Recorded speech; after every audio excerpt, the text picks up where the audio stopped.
அண்மைச் செய்தி. முதலமைச்சரின் தனிச் செயலாளர்களாக செந்தில்குமார், லட்சுமி பிரியா ஆகியோர் நியமிக்கப்பட்டிருக்கின்றனர். முதலமைச்சரின் தனிச் செயலாளர்கள் நியமனம் செய்யப்பட்டிருக்கின்றனர். முதலமைச்சரின் தனிச் செயலாளர்களாக செந்தில்குமார், லட்சுமி பிரியா நியமிக்கப்பட்டுள்ளனர். அண்மைச் செய்தியாக பார்த்து வருகிறோம். முதலமைச்சரின் தனிச் செயலாளர்கள் நியமனம் செய்யப்பட்டிருக்கின்றனர். தனிச் செயலாளர்களாக செந்தில்குமார், லட்சுமி பிரியா ஆகியோர் நியமிக்கப்படுவதாக தமிழக அரசு அறிவித்திருக்கிறது. முதலமைச்சரின் தனிச் செயலாளர்களாக செந்தில்குமார், லட்சுமி பிரியா நியமிக்கப்படுவதாக தமிழக அரசு அறிவித்திருக்கிறது.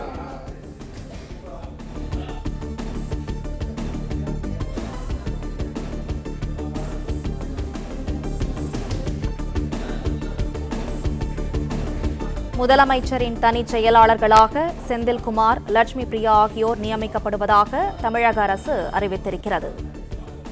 முதலமைச்சரின் தனிச் செயலாளர்கள் நியமனம் செய்யப்பட்டிருக்கின்றனர். தனிச் செயலாளர்களாக செந்தில்குமார் மற்றும் லட்சுமி பிரியா ஆகியோர் நியமிக்கப்படுவதாக தமிழக அரசு தெரிவித்திருக்கிறது.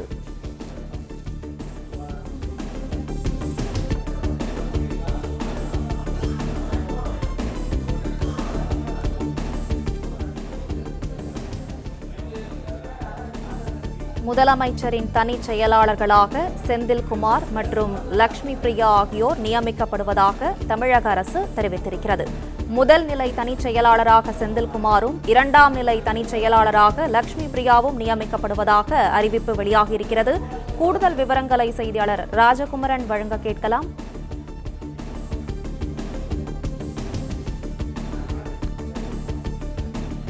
முதலமைச்சரின் தனிச் செயலாளர்களாக செந்தில்குமார், லட்சுமி பிரியா ஆகியோர் நியமிக்கப்படுவதாக தமிழக அரசு தெரிவித்திருக்கிறது. முதல் நிலை தனிச் செயலாளராக செந்தில்குமாரும், இரண்டாம் நிலை தனிச் செயலாளராக லட்சுமி பிரியாவும் நியமிக்கப்படுவதாக தெரிவிக்கப்பட்டிருக்கிறது.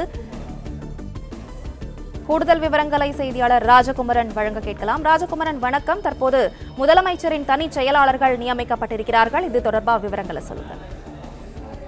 தமிழக முதலமைச்சராக ஜோசப் விஜய் அவர்கள் பதவியேற்றுக் கொண்டிருக்கக்கூடிய நிலையில் முதலமைச்சருக்கான தனிச் செயலாளர்கள் தொடர்பான அறிவிப்பு வெளியாகி இருக்கின்றது.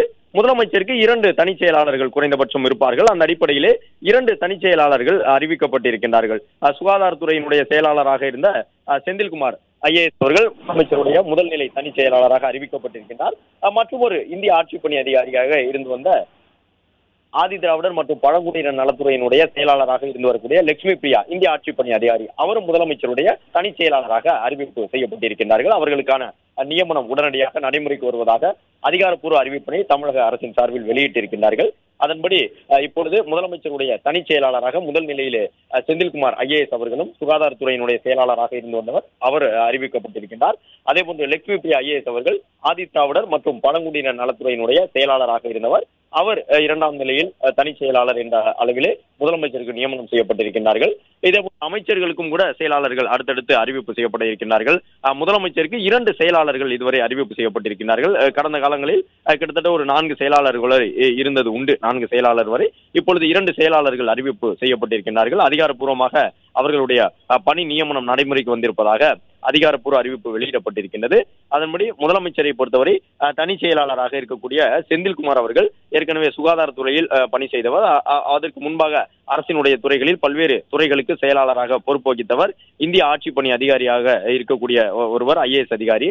அவருக்கான அந்த வாய்ப்பு முதல் நிலையில் வழங்கப்பட்டிருக்கின்றது. மேலும் ஆதி திராவிடர் மற்றும் பழங்குடியினர் நலத்துறைக்கு செயலாளராக இருந்து வந்த லட்சுமி பிரியா IAS அவர்கள் இப்பொழுது முதலமைச்சருக்கான தனி செயலாளராக அறிவிக்கப்பட்டிருக்கின்றார். முதல் நிலை, 2ஆம் நிலை என்ற அளவிலே 2 தனிச் செயலாளர்களும் அறிவிப்பு செய்யப்பட்டிருக்கிறார்கள். கூடுதல் தலைமைச் செயலாளர் என்கின்ற நிலையில் இருந்து வரக்கூடிய அவர்கள் முதலமைச்சருக்கான தனிச் செயலாளர்களாக அறிவிக்கப்பட்டிருக்கிறார்கள். சற்று முன்பாக முதலமைச்சராக பதவியேற்றுக் கொண்ட விஜய் அவர்கள் சென்னை தலைமைச் செயலகத்திற்கு சென்று கோப்புகளில் கையெழுத்திட்டு தன்னுடைய முதலமைச்சர் பணியை தொடங்கியிருந்தார் என்பதை பார்த்தோம். இந்த நிலையில்தான் இன்னும் தலைமைச் செயலகத்திலிருந்து முதலமைச்சர் புறப்படவில்லை. முதலமைச்சருக்கான செயலாளர்கள் அறிவிப்பு செய்யப்பட்டிருக்கிறார்கள். இதேபோன்று அமைச்சரவையிலும் கூட அமைச்சர்கள் இடம்பெற்றிருக்கக்கூடிய நிலையில் அவர்களுக்கான செயலாளர்கள் அடுத்து அறிவிப்பு செய்யப்படுவார்கள். அது மட்டுமல்லாமல் பல்வேறு துறைகளுடைய செயலாளர்களுக்கு இடையே மாற்றங்கள் இருக்கும் என்று எதிர்பார்க்கப்படுகின்றது. எப்பொழுது வேண்டுமானாலும் தமிழக அரசிடமிருந்து ஆளுநர் அனுமதியுடன் அந்த அறிவிப்பு வெளியாகும்.